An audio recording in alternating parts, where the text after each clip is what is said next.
Self respect అంటాం మనం. నీ ఆత్మగౌరవాన్ని కోల్పోయిన తర్వాత వచ్చేటువంటి ఏ పని కూడా గడ్డిపోతూ సమానం అనుకుంటున్నాం. మేము తెలంగాణ ఉద్యోగంలో అప్పుడప్పుడు చెప్పేది, మేము రాజీనామా చేసాం. 20 ఏళ్ళకే 4 సార్లు ఎమ్మెల్యే కావాల్సిన 7 సార్లు ఎమ్మెల్యే అయినా మేము రిజైన్ చేసాం. గడ్డి పోసలాగా ఇసిరేసాం. ఎందుకు? మాకు సెల్ఫ్ రెస్పెక్ట్ కావాలి, మా స్వయం పాలన కావాలని చెప్పి ఏమన్నాడన్నా. అట్లా ఇక్కడ కూడా ఎంత చిన్న పిల్లలు నిన్న చెప్పిన భగత్ సింగ్ లాంటి వాడు అయితే చిన్న పిల్లగాడు, 12 సంవత్సరాల పిల్లగాడు. ఆయన జలియన్వాలా బాగులో డయర్ విచక్షణరహితంగా కాల్పు జరిపి కొన్ని వందల మంది భారత జాతి ముందు బిడ్డల రక్తాన్ని కల చూసినాడు. ఆ రక్తంతో తడిసిన మట్టిని తీసుకొని ప్రమాణం చేశాడు. ఏంటంటే మట్టి పెట్టే నిలబడాడు.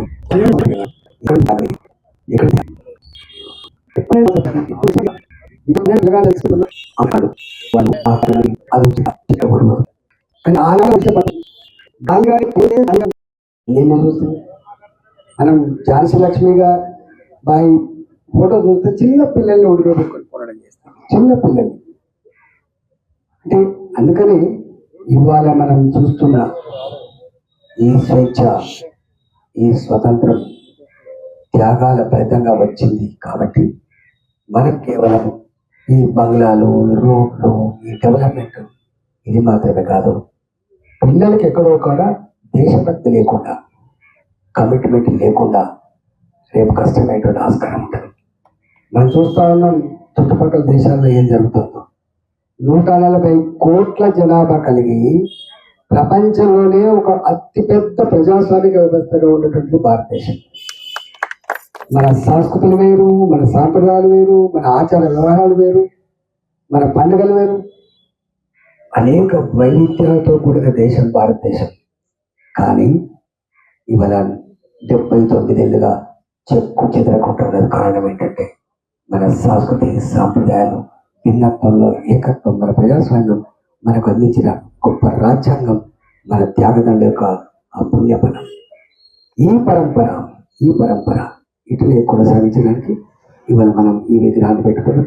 ఈ విగ్రహం తప్పకుండా వారి జయంతితో అంటాడు అందరి కాలనివాసి తెలుసుకోండి. మన పిల్లలకి వారసత్వంగా అందించాల్సిన కెమెరా, వారసత్వంగా అందించాల్సింది కేవలం నౌకర్లు కాదు, జీవితం కాదు, వారసత్వంగా అందించాల్సిన ఎథిక్స్ అండ్ వాల్యూస్ అవి కొనబడుతున్నాయి. మీరు టీవీలలో చూస్తున్నప్పుడు, పేపర్లు చూస్తున్నప్పుడు మనిషేనా అనిపిస్తాను. వాళ్ళ చేష్టలు, తల్లి పిల్లలు చంపగా చూసాం మనం, తల్లిని కన్న బిడ్డలే చంపగా చూసాం మనం, కట్టుకున్న భర్తనే చంపిన సందర్భం చాలా తక్కువ, చాలా దుర్భసకరంగా ఉంది. ఇవన్నిటి పోగొట్టగలిగేది మన ఐక్యత, పరస్పరం మానవ విలువల్ని ఇన్కల్కేట్ చేసే పద్ధతి. కాబట్టి మీరు దాన్ని కూడా మనం అక్కడెక్కడో జరిగింది, ఇక్కడెక్కడో జరిగింది, ఎక్కడో మన గడప కూడా వస్తుంది గుర్తుపెట్టుకోండి. బయట జరుగుతున్నది అక్కడితో అంతం కాదు, ఒకనాడు నీ గడప కూడా తగ్గుతున్న విషయం మనం మర్చిపోకండి. మనుషుల్లో మనం అన్ని జీవాల కంటే కూడా గొప్ప జీవితం మానవ జీవితం అని చెప్పి అనుకుంటాం. కాబట్టి ఆ మానవ జీవితం ఎప్పుడు కూడా అన్నిటికంటే ఉన్నతంగా ఉండాలి, విలువలతో కూడిన ఉండాలి.